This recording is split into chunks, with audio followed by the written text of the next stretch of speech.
Abooluganda lwa Muhammed Kirumira yali akulira poliisi y'e Buyende babadde basuubira okulaba ku muntu waabwe mu kkooti ku ssaawa 4 ez'okumakya. Wabula ono atuusiddwa mu kamotoka ka poliisi ka buli wendi nkusiba ku ssaawa 7 ez'omutuntu nga kwakayita eddakiika 5.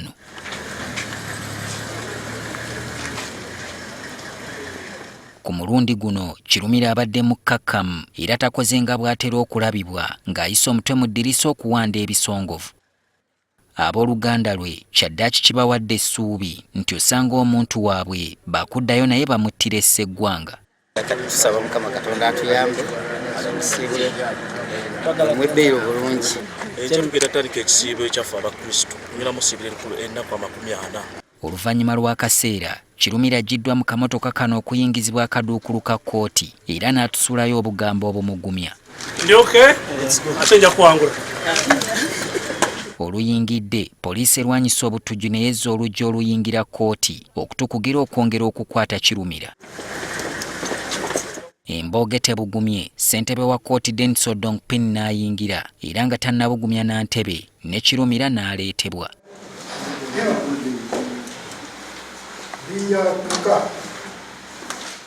Ssentebe asoose n'akuwa nsala ye ku kusaba okwakolebwa oludda oluwaabi okugaana bannamawulire okukwata ebifaananyi byabo abagenda okuwa obujulizi ku Kirumira. Ono ategeezezza nga naye bw'akkaanya n'oludda oluwaabi nti okubeerawo kwa bannamawulire kwanditiisa abantu bano okuluma obulungi Kirumira era bw'atyo n'atuwera.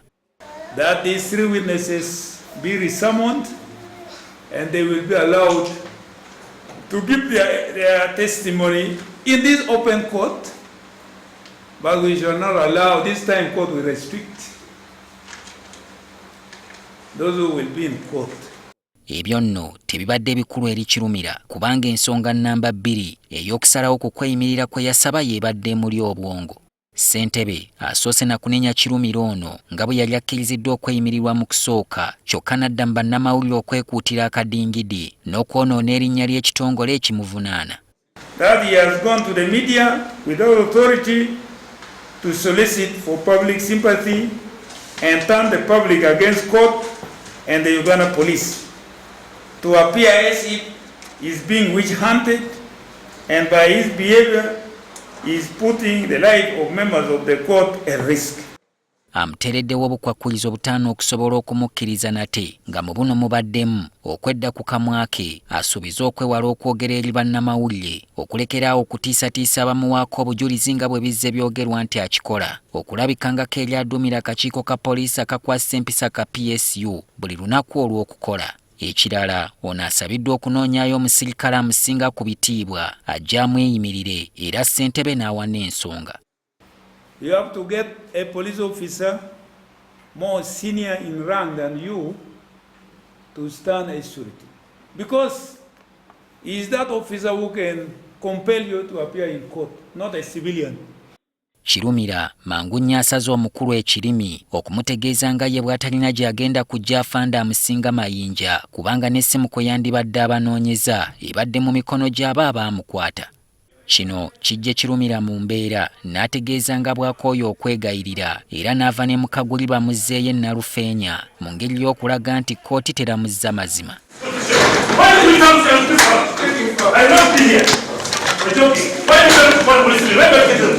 Policeman, I get this from where? Tell me go. You mean I'm saying I'm lying? I'm trying to find it. Who are you to watch them find it? I'm trying to find it. Who are you to watch them find it? I don't want to be intimidated because of police job. Which job is this? Which job is this? Which job is this? Don't intimidate me. This is Uganda. We have constitutional system. You have to tell me. Kati bojja n'ogamba alete abamusirikale amusinza lanka nze wano wonna sinaawo muno abapoliisi baabwe tulina tebali abasobola nti nze kamuyambe kakati bw'oyinza kugamba otya nti afune omuntu immediate ku ssaawa eno tutukubire omusirikale ajje gwe tutamanyi n'omu. Amaze ennaku eziwera talina gwayogera naye talina gwe tebamuwadde akakisa nti tukwalira dakiika 3 tunoonya mukwano gwo mu ssaawa eyo nti amweyimirire ate twagala muntu akusinga lanka owulidde tebagambye mu famire eyo bandigambye tera mu famire eyo waveewo omuntu akubire omuntu gundi gw'omanyi ne akakisa ako konakona tebatuwadde. Tukirabidde ddala nti kkooti eno ya poliisi teri fair wadde n'akamu eri muganda waffe baga nti muganda ffe talina mpisa ne nabo enneeyisa yaabwe si ya buntu bulamu okusinza engeri gye batulazeemu embeera yaabwe kibadde kitegeeza nti baagaladdeyo wa ennalufeenya. Tutegeezeddwa nti bamuwooyawooyezza dde mu kkooti olutuula luggwe mirembe wabula ne yeerema era abamuleese tulabiddeawo nga bamukunguzza addizibweyo.